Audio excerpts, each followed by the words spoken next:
신의 판결을 얻기 위한 두 번째 방법은 실현이었다. 불이나 물을 가지고 육체적 강인함을 시험하는 것이었다. Classic ordeal would be to take out heated iron out of a bowl of fire, and if you scalded your flesh with it, then you would be incriminated.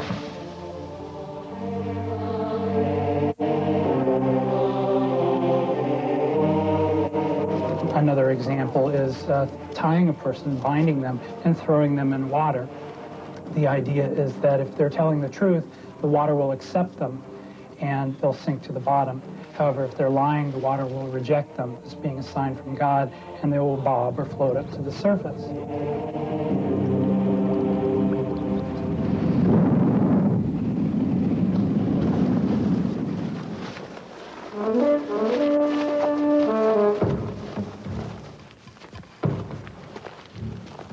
하지만 이런 맹세나 실현은 믿을 만한 것이 못됐다. 거짓 맹세를 하거나 실현을 조작할 수 있었기 때문이다. 501년 프랑스 버건디 지역의 게르만족 지도자 군대 발투왕은 새로운 신의 판결을 생각해냈다. 전사에게 신을 섬기도록 하고 강한 자가 옳다는 걸 강조하는 방법이었다. 군대 발투왕은 판결을 내리기가 난처할 때마다 싸움으로 진위를 가리도록 했다. 이 방법은 후에 사법적 결투로 알려지게 된다. Whenever two Burgundians are at variance, it shall be lawful for them to decide the controversy by force of the sword. They were crazy.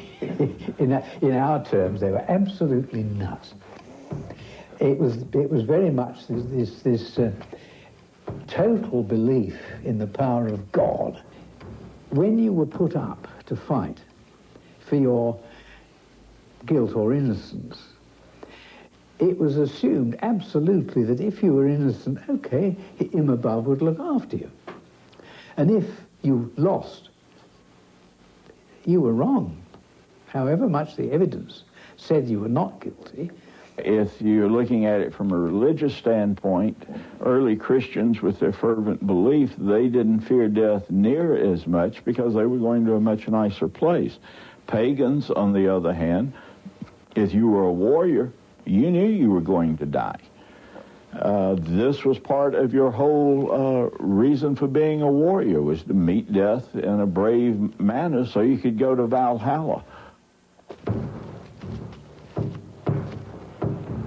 사법적 결투의 규칙은 통치자가 결투를 관장하고 감독한다는 것이었다. 또한 통치자는 결투 날짜와 시간, 장소를 정했고 관중들을 조용히 시키는 임무를 맡았다. They weren't allowed to give any hints or words of encouragement. They had to maintain absolute silence. Similarly, no one could do anything to help the individuals in the ring. And the penalties for this were fairly extreme. If someone broke this command, typically a person would have their right hand cut off by the court. Justice was pretty draconian in those days. 통치자는 귀족, 농부 등 계급을 불문한 모든 사법적 결투를 관장했다. 또한 여성의 결투를 기록한 검술책도 남아있다. Typically, the man had to fight in a pit that was dug up to his waist, and he was armed simply with a club, no shield. The woman, on the other hand, was armed with a long cloth sack, and inside that sack there would be a stone weighing perhaps 5 pounds. He's either struck by the stone that's held in the sack, or in one case, the woman closes with him, catches him in a wrestling hold. It's really pretty grisly. The woman actually reaches around in front of him, reaches around his neck, pulls his head backwards behind his back, reaches down, grasps him by the crotch, and then pulls him out of the pit. So he's completely incapacitated. Gruesome. Gruesome is the only word to describe it. 그러나 상금이 많았다. 싸움은 보통 죽음으로 끝을 맺었고 싸움에서 살아남은 패자는 교수형이나 화형을 당했다. 결국 노약자와 부녀자 그리고 부자들은 자기 대신 싸워줄 투사를 내세웠다. an awful lot of innocent people who weren't very good at it would be put up against a champion who was extremely good at it, and of course they wouldn't stand a dog's chance.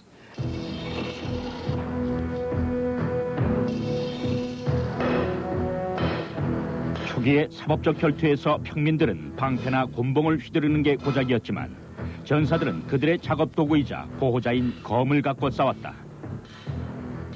검은 전사들이 가장 소중히 여기는 보물이었다. 기술공들도 몇 주일씩 걸려서 검 하나를 만들었다. 검 제조 기술공들은 쇠와 탄소로 강철을 만든 뒤 두드리고 모양을 다듬어 날카로운 날을 만들어 광을 냈다. 오늘날의 시가로 치면 약 2만 달러 정도지만 전사들에겐 그 이상의 값진 것이었다. An awful lot of time would go into making a good sword. It could be hundreds of hours, and given the materials they had to work with, it was a lot of experience that also went into producing a good sword. Although we don't need swords anymore nowadays, in the past the sword could be a matter of life and death, and a good quality sword could, keep you alive. I think that there was always a certain amount of trust between the owner of a good sword and the blade. Often, Dark Ages, medieval times, people would name a sword and it would stay with them throughout their life, protecting them, keeping them alive. And through understanding how to use the sword, it becomes almost an extension of the person. So it would almost feel like a soulmate, something that is keeping one from death.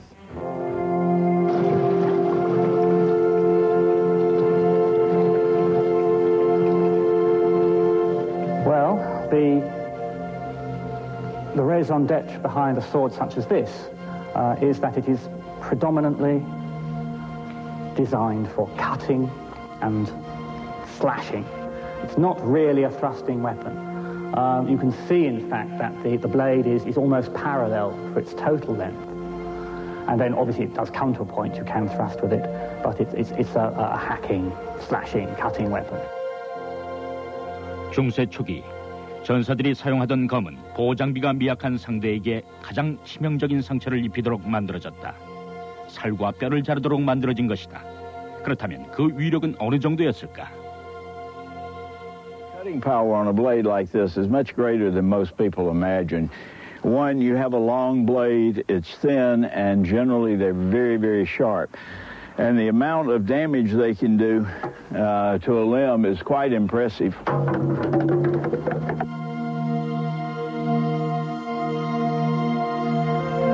Shears through, and this is thick, heavy cardboard with no trouble at all.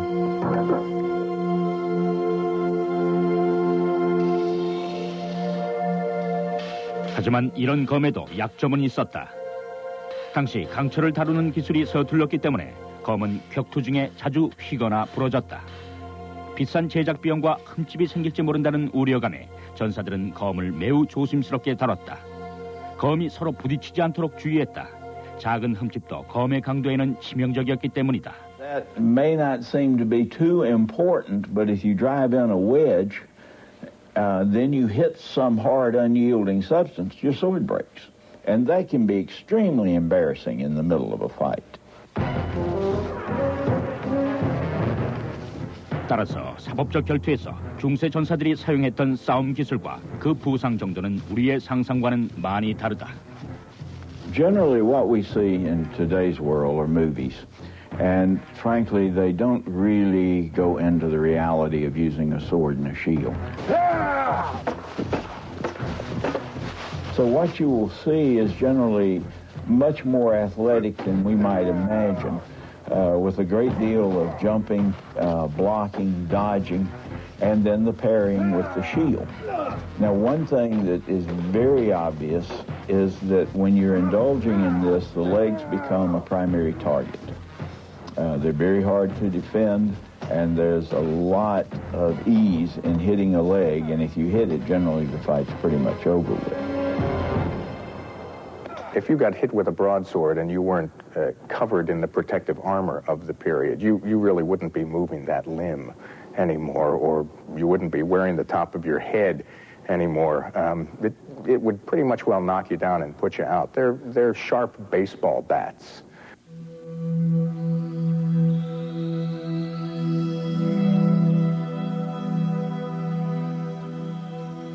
당시의 부상 정도를 알 수 있는 결정적인 증거는 드물지만 몇 가지 좋은 예가 있다.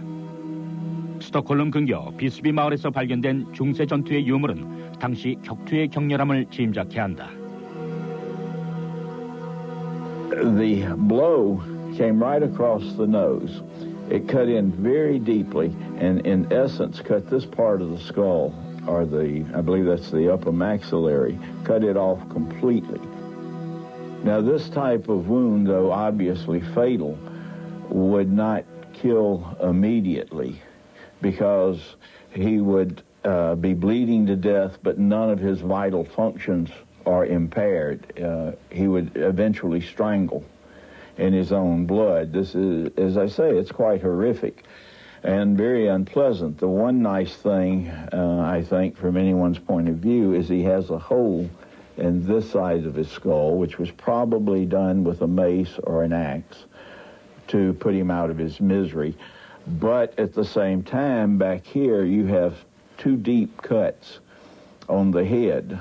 Either of these can kill just from the shock to the brain. But there are several skulls whose wounds are very horrific, but this one I selected because we have a tendency to romanticize this. When you look at the reality, it's not real romantic. It's pretty unpleasant.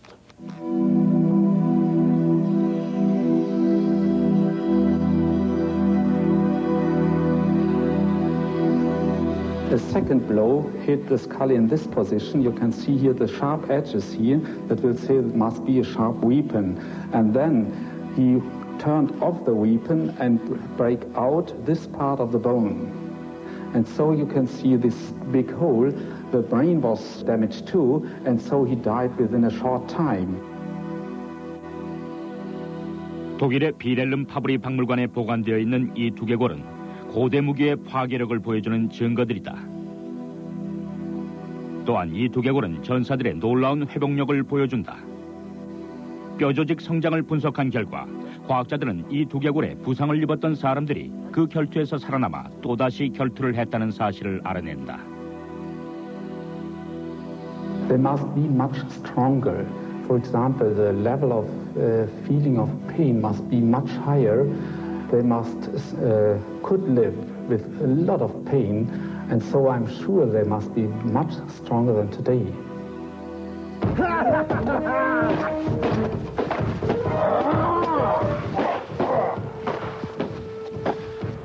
그렇다면 초기의 결투는 어떤 모습이었을까? 남아있는 기록은 많지 않지만 전사들은 열정을 다해 전투에 임했다. 또한 이들의 강인함과 인내력, 또 신은 죄 없는 자를 보호하고 죄 있는 자를 벌한다는 강한 믿음으로 인해 초기의 사법적 결투는 대단히 폭력적이고 열정적이며 또 치명적이었다.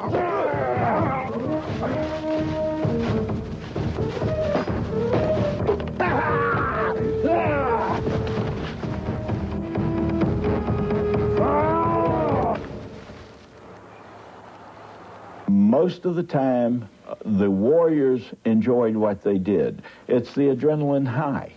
They didn't have bungee cords or skydiving or fast race cars. They got the high by going out with a sword against someone else. I'm sure there's something in the human being even now that enjoys what you might call a good punch-up. A lot of people do. But in those days, as I say, it was, for those sort of people, it was really the only kind of entertainment that they got. Although it's a different culture, the Japanese have an expression, life is heavy as a mountain, but death is as light as a feather. It is a fatalism, but a complete acceptance that I'm going to die. And frequently what went along with that was, I'm going to die, so I'm going to really enjoy things right now.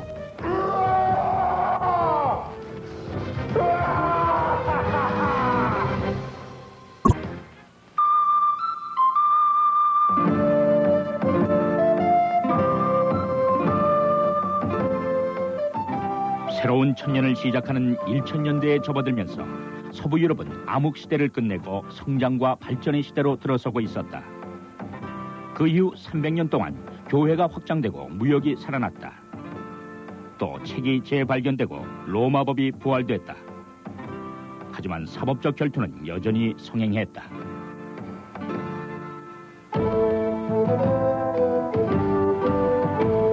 There was a question of a tailor who had gotten in an argument with another individual, and that argument had come to blows, and the tailor had killed that other individual. Now there was a question of whether it was actually a question of self-defense, which is what the tailor claimed, or whether it was a question of murder, which is what the other person's relatives claimed. 당시 가장 잘 알려진 두 개의 사법적 결투는 살인 논쟁으로 발전됐다. 첫 번째 결투는 마우시라는 재단사와 자코틴이라는 사람과의 결투였다. 두 사람은 광택을 낸 가죽옷을 입고 대중 앞에서 싸웠다. 무기는 방패와 곤봉이었다. 재단사가 먼저 잽싸게 상대에게 일격을 가했다. His opponent was a much larger man than he was, and this only served to enrage him. And he, in turn, threw his opponent to the ground, struck him on the head, a very heavy blow with a club, gouged the man's eyes out with his fingers, lifted him up, and threw him out of the ring. And this, of course, meant the individual's defeat, even though he wasn't killed by the blow. And according to the laws of this place and time, he was taken outside of the ring by the executioner and hanged.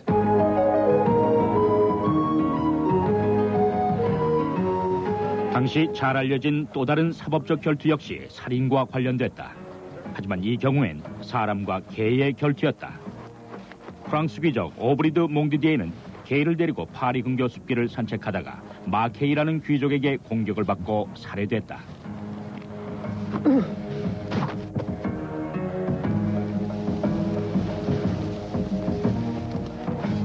마케이는 시체를 숲속에 매장했고 몽디디에의 개는 죽은 주인의 친구를 만나 마을로 돌아왔다. 몽디디에의 개는 모든 사람들에게 상냥했다. 하지만 마케이를 볼 때마다 으르렁대며 달려들으려고 했다.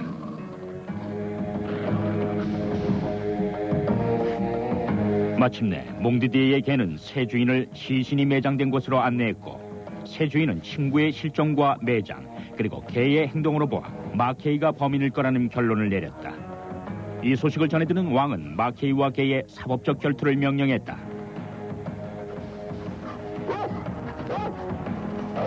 공정한 결투를 위해 마케이는 구덩이 속에서 싸웠고 개는 유리한 위치에서 싸울 수 있었다. 개는 곧 마케이의 목을 물었고 마케이는 살려달라고 애원했지만 소용이 없었다. 사법적 결투에서 유죄로 판정된 마케이는 교수형에 처해졌다.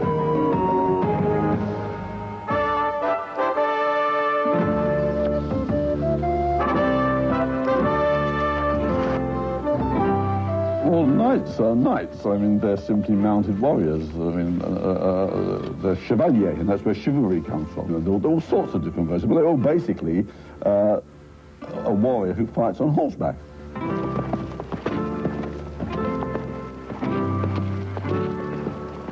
(1000년대는) 기사의 시대이기도 했다. 부족주의는 봉건주의로 대체됐다. 힘있는 영주가 성과 넓은 영토를 다스렸고 계급은 엄격히 분리됐다. 행동 양식과 기사도 역시 더 복잡해지고 요구되는 것도 많았다. 기사들은 영주들에게 충성을 맹세했으며 영주의 영토를 지키고 교회를 지원하고 약자를 보호했다. 또한 야만인 게르만족들과 마찬가지로 결투에서 용맹성을 보여야 했다. There were the church, that's to say priests and monks, nuns, everybody, and they said, we pray for all. There was the peasantry and the artisans, and they said, we work for all. And there was the knightly classes, and they said, we fight for all and defend you. Well, to a very great extent, a man's entire reputation, what the world knew about him, depended on his skill at arms. This is largely a pre-literate society, an oral society, where gentlemen in general were not educated, were not literate, had no way of demonstrating their character, their worth as individuals, except on the battlefield.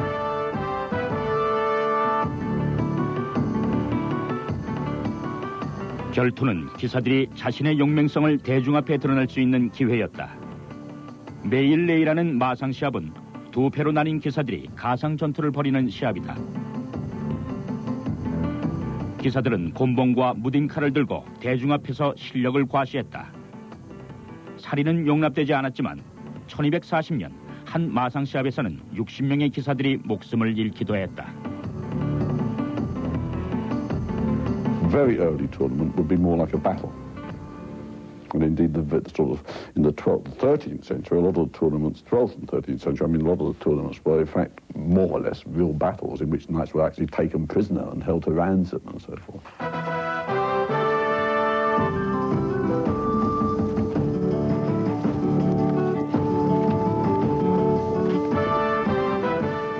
메일레이와 같은 전투 시합은 곧 기사 대 기사의 1대1 결투로 발전됐다. 두 기사가 벌이는 이 결투는 상금이 걸린 프로곤투 경기와 비슷했다. 또한 마상 창시합이라 불리는 이 시합의 상금은 어마어마했다. Because it wasn't just fun, it was business. Because all through the, let's call it the knightly period, the age of chivalry, if you were lucky enough to defeat somebody in a tournament, for instance, jousting, or just in a single fight, you automatically became the owner of his horse, his armor, his clothes, his rings, the lot, and you got a fat ransom out of him. And if he was a very big nobleman, that you happened to have the luck to knock off his horse and get to the point where he says, okay, I give up. You made an absolute fortune out of it if you were particularly good. 사법적 결투가 분쟁을 해소하기 위한 것이었다면 시합은 구경거리이자 기사들의 훈련장이었다. 하지만 기사의 시대엔 결투의 의미가 크게 바뀌었다. 메일레이가 기사들의 1대1 결투로 변천하면서 사법적 결투가 기사도의 결투로 발전한 것이다. 또한 싸움의 목적이 변하면서 무기도 변했다.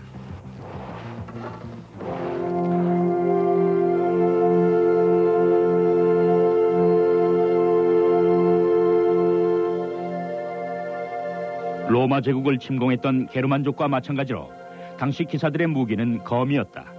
하지만 군사적 목적이 가미됐다. 기사는 검을 종교적 상징으로 경외했고 자신의 분신으로 여겼다. The sword became a symbol of power and a symbol of your manly honor, your manly potency, not as people are given to, or were given to believe as a phallic symbol. That's absolute rubbish. It was, if you got a sword, it was a bit like a chap nowadays armed with one of these automatic rifles, a Kalashnikov or something, because you've got power over everybody else. Really, only military personnel were carrying swords. Only they had the right to carry swords. It wasn't until the 15th century that you find them being used by civilians, or carried by civilians. So this really did pronounce his rank. It told the world that he was a knight, that he had arrived, if you like, at the top of the social pyramid.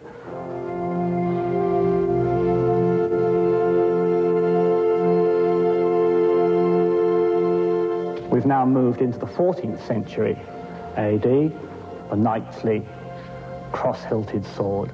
And as you can see, again, it has a very broad cutting, slashing blade for about 2/3 of its length. But then suddenly it sharpens to a very acute point. 당시 기사들이 쓰던 검은 게르만족의 검과 마찬가지로 내리치고 자르기 좋도록 만들어졌다. 하지만 강철이 훨씬 단단해지고 칼날이 뾰족해져서 갑옷의 허점을 꿰뚫을 수 있었다. It's a well-designed piece of killing machinery. This was no toy. A knight, a man-at-arms would be very proud of owning such a fine specimen. 당시 사용되던 또 다른 공격 무기는 자루도끼였다. 이것은 갑옷을 부수는 데 이용됐다. 또한 갑옷을 꿰뚫을 수 있었다. 긴 자루 끝에 도끼를 단 이 무기는 상대방에게 치명적인 손상을 입힐 수 있었다. Poll was the medieval word for the top of your head. And of course, if you use this properly, you can bring down your axe or your hammer on the top of your opponent's head, hence poleaxe.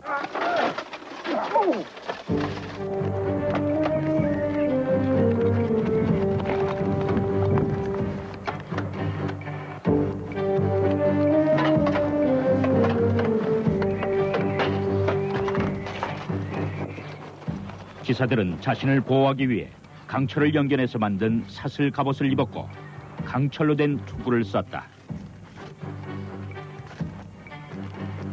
하지만 이런 갑옷에도 취약 부분이 있었다. An armor like this is fairly impenetrable, but there are nonetheless inevitably weak points which have to allow for articulation. I have to be able to move my arms. Therefore, the underarm area is especially vulnerable. It's also especially vulnerable because through that area, a thrust can penetrate to the heart or the lungs, which are both killing blows.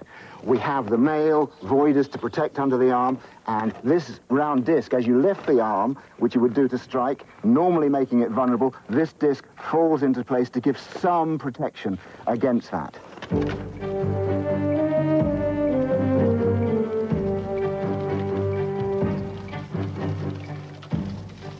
갑옷의 또 다른 취약 부분은 그 자체의 무게와 유연성이다. 그래서 어떤 이들은 갑옷 무게가 실제보다 과장됐다고 말한다. No, wrong. Very wrong. We're talking about a suit of plate armor, aren't we? Complete plate armor. It weighs about as much as the weight of what an average infantryman nowadays, a United States Marine, has to carry about with him. And he carries it largely on his back. His shoulders take the weight, whereas the suit of armor clings to the person.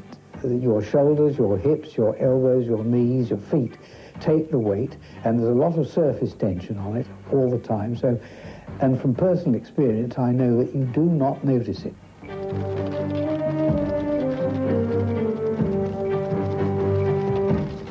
그렇다면 유연성은 어땠을까? 기사들은 갑옷을 입고도 잘 움직일 수가 있었을까? One of the other important things is that you can articulate, that you've got good individual articulation of things like your fingers so that you can ride a horse. Also that you've got larger articulation so that you can fight and move perfectly happily and get up on your feet. Because it's no good, all these stories about a knight falling off his horse and not being able to get up. Of course they can get up. These are tools of the trade. This is armor. It's designed for soldiers fighting. And if it's not practical, if it's not functional, it's no good. So of course it's heavy. It's good to take it off at the end of the day. But if you're young and you're in training, then you can carry this sort of weight.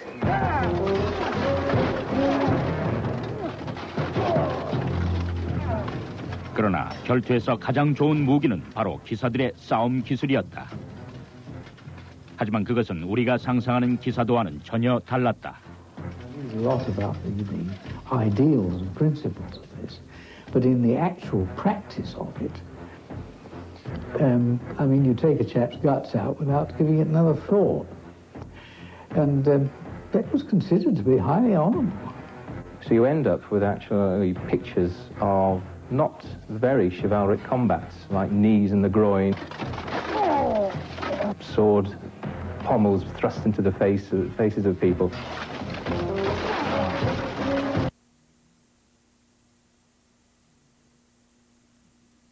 One wouldn't think.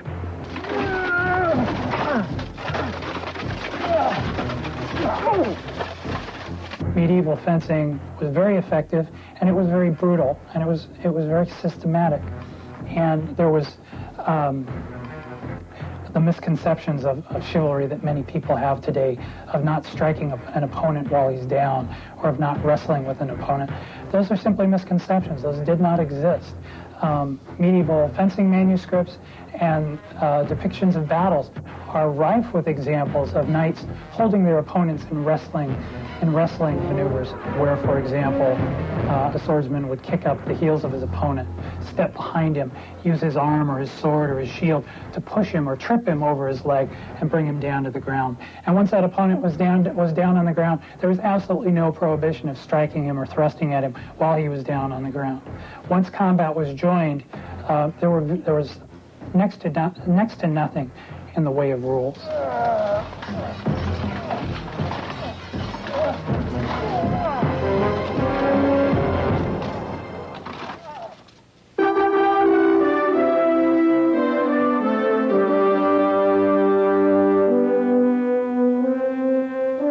정의를 지키고 분쟁을 해결하는 방법이었던 결투는 점차 그 모습이 변해갔다.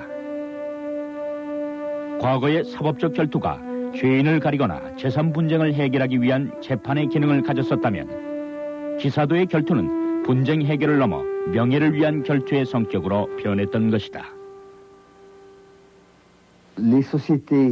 The societies at the end of the Middle Ages and during the following centuries were societies where everybody watched everybody. Reputation accounted for much, and honor, a good name, and good standing was very important. If you didn't have it, you were an outlaw. People didn't speak to you.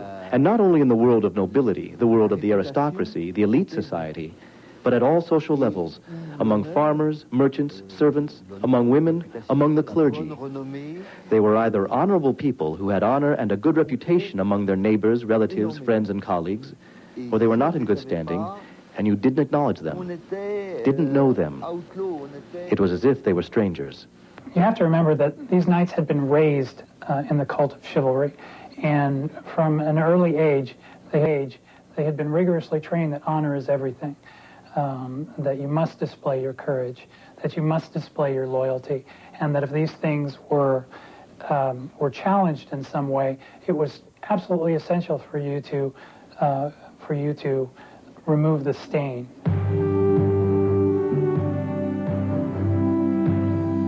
그 결과 당시 기사들은 기사의 정직성, 영주에 대한 충성심, 전투에서의 용맹성, 그리고 단순한 모욕의 문제를 놓고도 결투를 벌였다.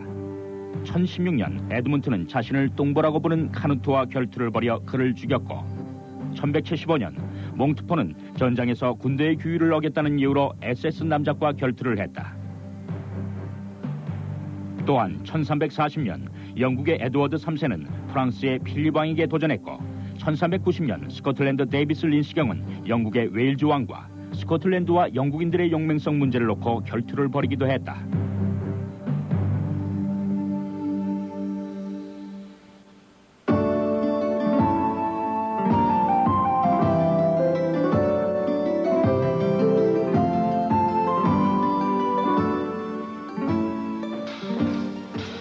(14세기) 유럽은 봉건주의가 쇠퇴하고 르네상스 시대에 접어들었다. 국왕의 세력이 커지고 기사들이 신사로 변모하기 시작하면서 결투의 모습도 변모해갔다. 한편 전쟁터에 처음으로 총과 대포가 등장했으며 긴 활과 창, 빛나는 갑옷을 입은 기사들은 사라졌다. 도시가 성장하면서 검은 더 이상 기사들의 전유물이 아니었다. 기사도의 정신도 변화되어 영주에 대한 충성심보다는 개인이 더 중시되었다. 발디세르 카스티그리오는 신화의 책에서 기사들의 올바른 행위 규범에 대해 이렇게 규정하고 있다. The first and true profession of the courtier must be that of arms, and this above everything else I wish him to pursue vigorously. Let him also stand out from the rest as enterprising, bold, and loyal to whomever he serves, and he will win a good reputation by demonstrating these qualities whenever and wherever possible, since failure to do so always incurs the gravest censure. Honor was a changing conception, this individualized honor that depended on personalized behavior. I think it was tied, personally, I think it's tied to this cult of the individual in the Renaissance. Renaissance people were interested in glory. They were interested in their personal achievements. Artists signed their works. All of this kind of emphasis on the individual also meant that you now had an emphasis on your own prestige and your own honor.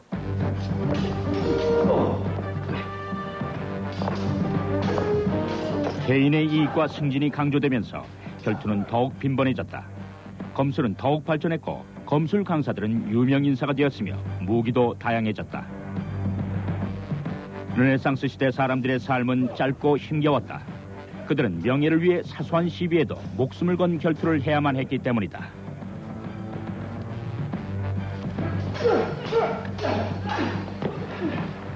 They call it a point of honor, yes. But as I say, it's like he told me that he didn't like jam, so it's true.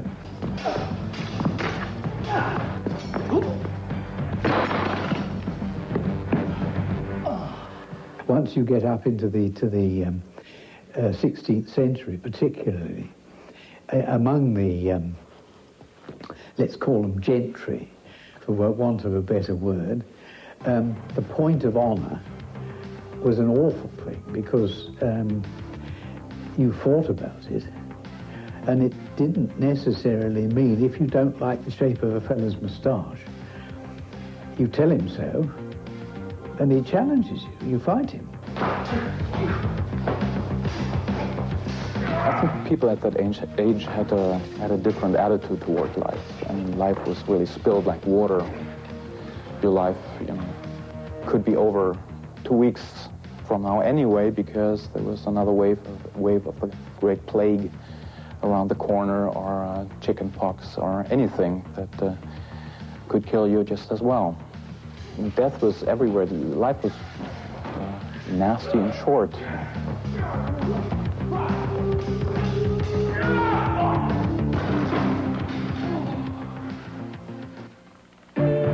르네상스 시대에 가장 유명했던 결투의 역사를 바꿔놓은 전환점이 된 결투는 바로 프랑스의 귀족 기샤보 드 자낙과 프랑시스 드라 샤타니라의 결투였다.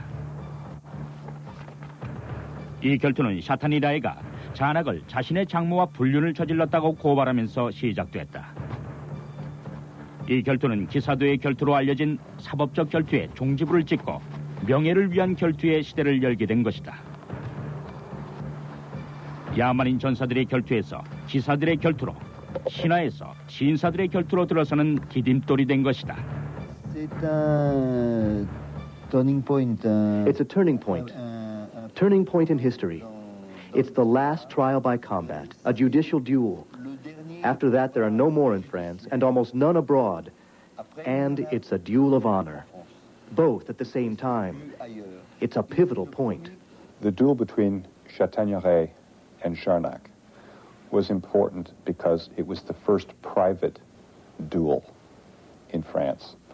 It was the duel, in fact, that separated the old judicial duel that took place under royal control and authority and under the authority of the church, and the private duel that allowed gentlemen to develop a system of private law to regulate differences between them.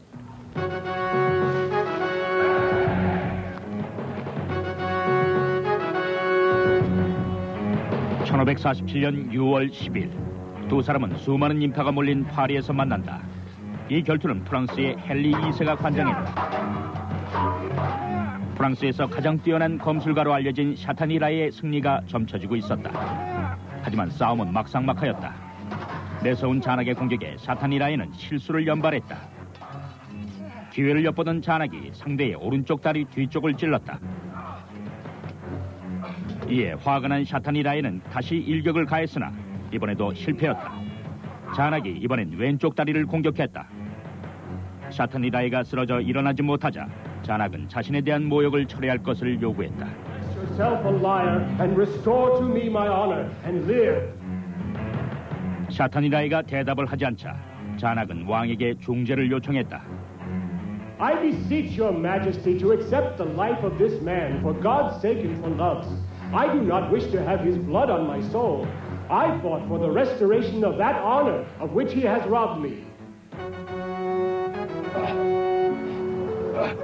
하지만 왕은 아무 말도 하지 않았다. 샤타니라에는 치료를 거부해 출혈로 숨졌다. 이 결투의 결과는 놀라웠다. 곧 유럽 전역에 쿠드 자낙, 즉 자낙의 일격이라는 검술 비법이 알려졌고 오늘날까지 전해지고 있다. There was a lot of talk about secret blows and strokes. And of course, this is why le coup de Jarnac was so attractive, so exciting, because here was an example, of, for real, of somebody using one of these terrific tricks and killing, or defeating, and ultimately, his opponent died, killing his opponent.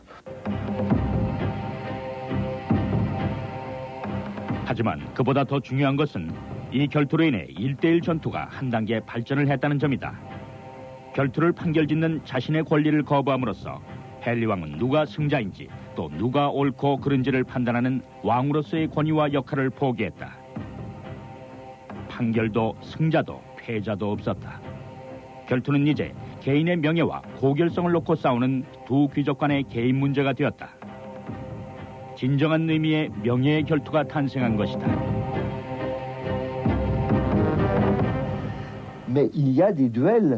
In the duel of honor, there is no judge.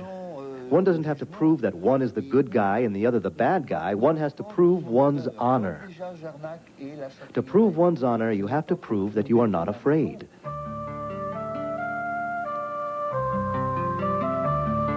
Obviously, someone might be killed, someone might be badly wounded, and his opponent not wounded at all. But it was not regarded as a stain upon his character to have been wounded or to lose a duel, so to speak.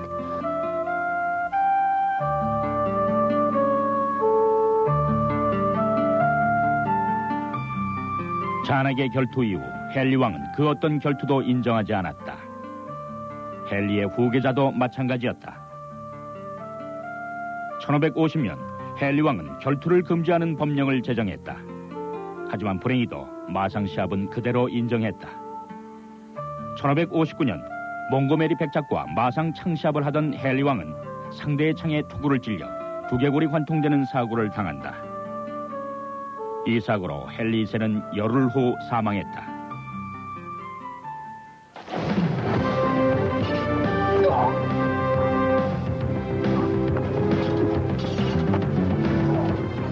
잔악의 결투로 인해 이후 400여 년간 새로운 결투의 시대가 열렸다. 사법적 결투와 기사도의 결투가 쇠퇴하고 명예의 결투가 전염병처럼 번져간 것이다.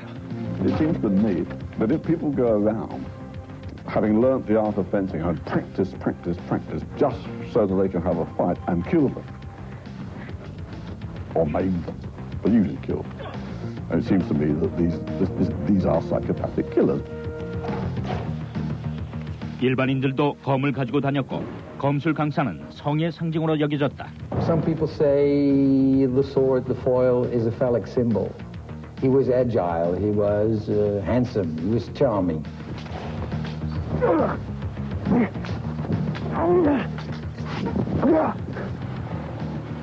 기사의 후예인 신사들은 자신들의 계급과 사회적 역할 또 명예를 위해 결투를 했다. Wounds of the flesh, a surgeon's skill may heal, but wounded honors only cured with steel. Gentlemen. 국왕과 교회는 결투를 막으려고 노력했지만 결투는 계속 번져나갔고 오늘날까지도 행해지고 있다. Very icy feeling. You feel cold blood run down your face. 결투의 역사가 시작된 처음 1000년간 결투는 폭력적이고 혼란스럽고 때로는 회상했다. 하지만 우리는 이런 1대1 결투를 통해 당시 사람들이 자신의 공격성을 어떻게 의식화하고 통제했는지 알 수 있었다. 전사에서 기사, 또 신사의 등장에 이르기까지 결투는 법과 전쟁, 권위와 명예, 또 행동 규범의 변화를 볼 수 있는 창이다. 1대1 결투가 시작된 초기 1000년은 인류가 결투의 역사를 시작한 첫걸음이었던 것이다.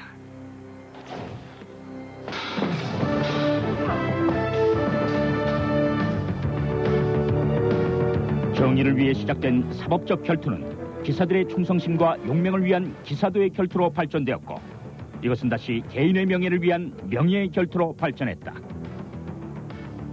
결투의 역사, 목숨과 맞바꾼 명예편에서는 19세기 말까지 계속된 광적인 명예의 결투에 대해 알아봅니다.